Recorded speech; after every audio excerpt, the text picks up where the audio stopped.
4000 выездов в год по сигналам тревоги из охраняемых объектов, задержание 1500 человек за административные правонарушения. С такими итогами за прошлый год отмечают сегодня профессиональный праздник войска Гвардии России, подразделения вневедомственной охраны.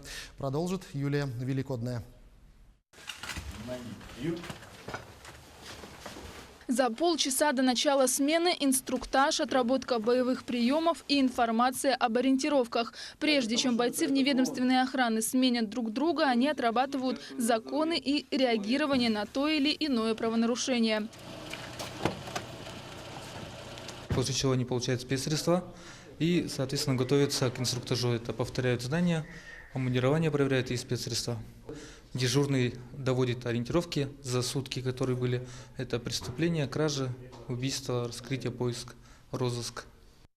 У Дмитрия Пирожкова сегодня закончена смена. Он говорит, что рабочий день не бывает спокойным. Дежурство делится на легкие и сложные. Каждый отряд в ответе за свой маршрут.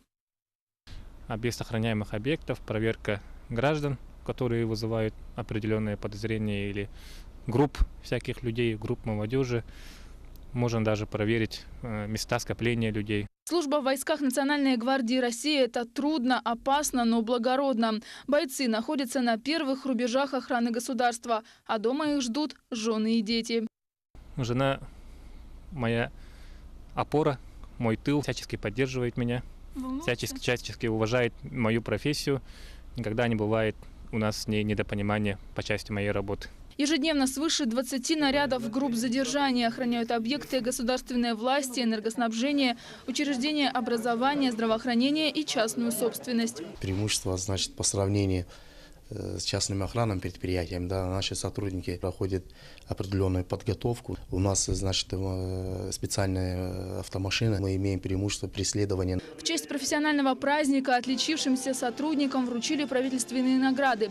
55 бойцов, это отряды ОМОН, СОБР и вневедомственной охраны, удостоились высокого поощрения. Я уверен о том, что и в дальнейшем наши подразделения будут твердо стоять на страже закона, национальной безопасности, ну и самоотверженно решать поставленные командованием задачи.